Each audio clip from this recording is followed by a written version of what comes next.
वक्फ amendment bill pay पूरे देश में बवाल मचा हुआ है। और अगर हम जम्मू कश्मीर की बात करें तो यहाँ पे भी पॉलिटिकल पार्टीज एक दूसरे के खिलाफ आरोप प्रत्यारोप कर रही हैं।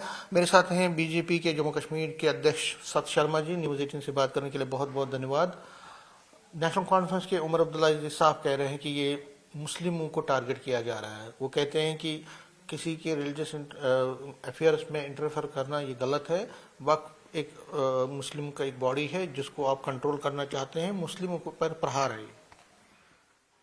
ऐसा है कि ये जो अमेंडमेंट बिल लाया गया है इस समय में, कभी आप इसका पिछला इतिहास देखिए कि इस वक्फ के माध्यम से कितनी डिस्ट्रीब्यूशन ऑफ लैंड्स हुई हैं, किन लोगों को जमीनें मिली, किन लोगों को उनका हक मिला, किन लोगों को मालिकाना हक मिला, किन लोगों को जो जमीनें हैं वो किराए के ऊपर मिली। तब आपके ध्यान में आएगा कि कितनी इर्रेगुलरिटीज जो थी समय समय पर हुई। वक्फ का मतलब कुछ मायने रखता है। वक्फ अपने आप में एक वो शब्द है जो ये कहता है कि कोई चीज आप वक्फ में दे देते हैं तो उसको वापस नहीं ले सकते। ऐसे समय में अगर उनके माध्यम से अगर कुछ इर्रेगुलरिटीज हुई हैं तो ऐसे समय में अगर उन इर्रेगुलरिटीज की अमेंडमेंट की जानी है तो हम लोग तो बधाई के पात्र हैं, खासतौर पर देश के प्रधानमंत्री नरेंद्र मोदी जी, जिनके माध्यम से देश में सभी रहने वाले लोगों को सबका साथ, सबका विकास, सबका विश्वास और सबका प्रयास देश के प्रधानमंत्री जी ने सोचा है। तो irrespective of the caste and creed, irrespective of the religion, देश के रहने वाले सभी लोगों को उनका हक मिले और प्रॉपर हक मिले। किसी किस्म की इरेगुलरिटीज अगर वहां पर जरूरत पड़ी है आज संशोधनों की, तो मुझे लगता है कि संशोधन होने चाहिए।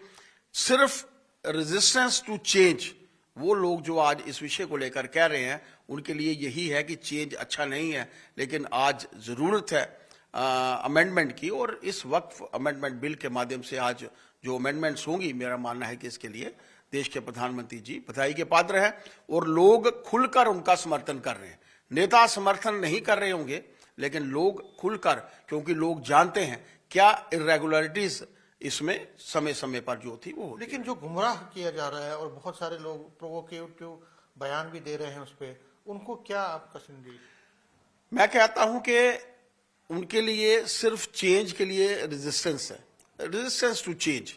वो चाहते हैं कि उनको पूछकर अमेंडमेंट्स हो, लेकिन समय समय पर इसमें अमेंडमेंट्स हो सकती थी। कई सरकारें आई, कई सरकारें गई, लेकिन अगर देश के हित में बारे में अगर किसी ने सोचा है, नरेंद्र भाई मोदी जी ने सोचा है, तो मैं समझता हूं कि ये एक वेलकम स्टेप है और इसको सभी को वेलकम करना चाहिए था। और सबने मिलकर, और आप सबको डिस्कशन करने का आज हक है, सभी को समय मिलेगा और आज और ये समय बढ़ाया भी जा सकता है। अगर डिस्कशन के बाद किसी एक समुदाय के लोगों को या देश में रहने वाले गरीब लोगों को उनका हक मिलता है तो क्या बुरा है।